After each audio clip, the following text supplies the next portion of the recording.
Blazing colors. You have said you see price of puppies coming down the last 6 to 12 months. Well, I'm not seeing it. It's happening. There's no doubt about it. Do you also see stud fees coming down? Yes. In fact, we've reduced our stud fees specifically on the fluffy end of things, and the fluffy carriers. We've reduced those stud fees on our website specifically for this reason. Because look, I mean, the value of a stud fee should be related to the value of the product you produce. That's why some stud fees are so much more expensive than others. And if you've got a very rare dog, you know, for instance, you had what would be very rare. This day, I think you'd have a Merle, full fluffy new shade. That would be still a pretty rare dog. And that would have a significantly higher stud fee than, for instance, a basic brindle. It's all about what it will produce. And my rule of thumb is, and it's just my rule of thumb, it certainly doesn't have to be yours.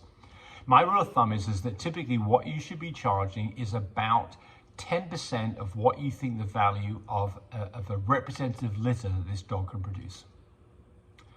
So prices specifically on things like fluffies have come down dramatically by at least a factor of 50%. And so consequently, those stud fees should also drop to go along with it. If you don't do that, you're out of the business, basically, I think. Right? But look, I'm not here to dictate to anybody what they should be charging for either their puppies or their stud fees. That is entirely up to you, and it shouldn't be regulated by me or by anybody else. Rolling along.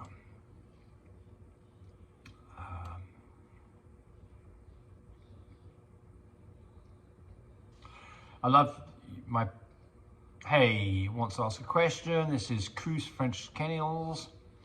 What puppies can I get out of my French Bulldog Lilac Merle and my female Euro Hero? You've got to give me the DNA.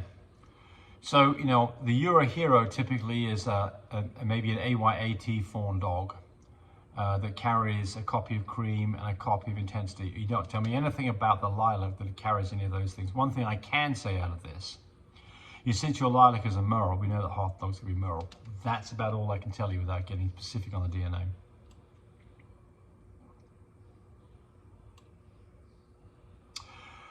Warren G, I have a cream female. What color male would I breed to get a varied litter? Well, if you bred her to another cream, I know exactly what you get, all creams. That's not a varied litter. It might be fine, but it's not a varied litter.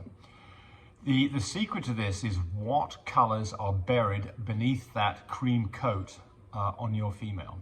If she carries blue, if she carries brindle, if she carries tan points, if she carries cocoa, if she carries testable chocolate, if she carries Merle, all of those colors can be brought out breeding to a dog who also has those genes present.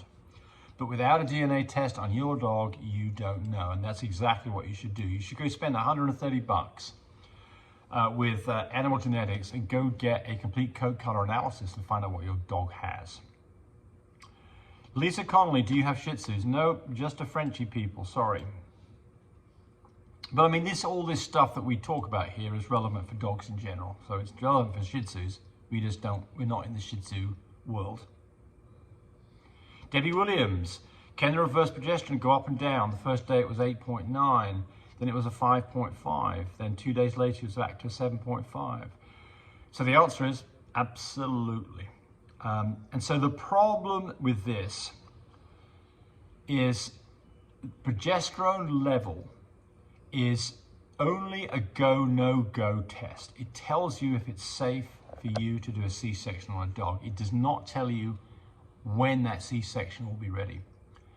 I had a dog that was at a 16, her temperature dropped that night. The next day I tested, she was a 1.5 and her temperature had dropped and she was panting.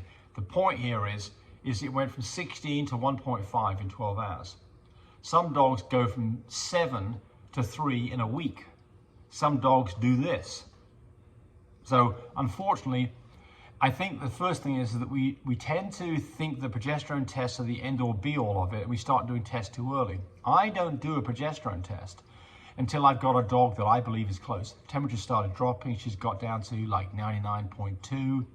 We're at a sensible time, we're within a day or two of when we expect the C-section to be happening. That's the point that I will start doing progesterone tests. And typically I almost always do a progesterone test because I've got the machine and it costs me, $15 to do a test. But typically I use it as a confirmation thing when I'm in the right place. The temperature's already dropped, I'm starting to see signs. I'll run a progesterone test just to double check myself and just tick that off and make sure I'm in the right place. And I've not got wrong yet since I've been doing that technique. Beforehand, yes, I had some problems and some failures. CRRNT says, your video is great, watched a bunch of them. Recently had a failed TCI, so that's a transcervical insemination with my 7-year-old chocolate lab. After 2 heat cycles, I allowed the dogs to lock up naturally. She's healthy and accomplished. I'd love to get a pup. The only option the vet recommends we do is surgical due to a small cyst in her ovaries. In your opinion, do you risk... Okay, so first thing is that you mentioned something here. She's got some cysts on her ovaries. That can start to produce progesterone, and it can muck up your progesterone readings. So this may be some of the reasons why you've been unsuccessful, is because of those cysts. I think that's quite likely so. I mean, there can be a couple of things about cysts. It can make a dog where it can no longer get pregnant, in which case it's time to spay the dog. Or it can cause your progesterone numbers to go crazy because the cyst produces progesterone and it mucks up your numbers. So I don't necessarily think, well, I mean, look, an SI probably a little bit more likely to get the dog bred, but I think this is a timing issue for you. And so what I'd like to see you do is spread out your AIing of this dog over something between 3 and 5 days and breeding 2 days apart, and start slightly early and ending up slightly late. And I would do this based on blood color, behavior, number of days in heat, progesterone levels, and all of those things together to get a wider shot at getting this done. I don't think the secret to this is getting a TCI done. I think the secret to this is getting your timing right and checking that you've got quality semen that's in good shape when you do it and your technique is right and it's all staying inside the dog. And by the way, personally, I like TCIs better than surgicals. They're less risky. I think they're just as reliable and they're less expensive and less trauma for the dog.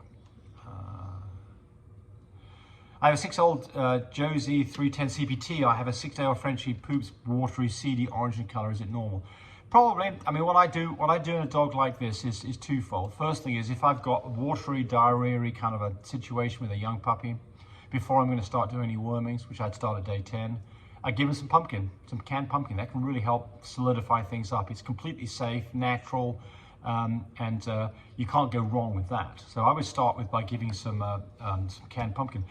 I was going to say something else, and that's completely freaking escaped me. What was the other comment I was going to make here about watery, seedy? Oh, and the other thing is, if the puppy's gaining half an ounce a day and it's a happy, healthy puppy, then hey, you're probably fine anyway. So it's that puppy that is starting to lose weight or not gaining weight, that's lethargic, that doesn't want to suckle. Those are the puppies I get concerned about. Those are the puppies that I step in and typically put them in an incubator with oxygen. Maybe get them antibiotics if I hear rattly chest breath sounds because of pneumonia. Those are the dogs. But a dog that's a happy, healthy dog that's running around with a bit of runny poop, don't get too worried about it.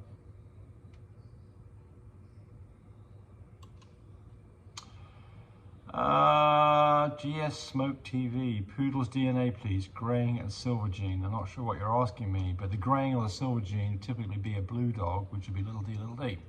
The dilution factor. Santio is trying to be funny. Why does James hate brindles so much? LOL, just teasing, I know he doesn't. That's right, I don't hate brindles, exactly. There's a reason for not having brindles in my kennel, and it's to do with the value of the puppies in producing 10 points, nothing else. As a reverse brindle dog is very striking. They're just not as sought after, that's it. What can you give a female Frenchie to help her create more eggs and ovulation? Thoughts on the B12 shot? Well, look, if there was some magic remedy for this, we'd all be doing it because we all want bigger litters.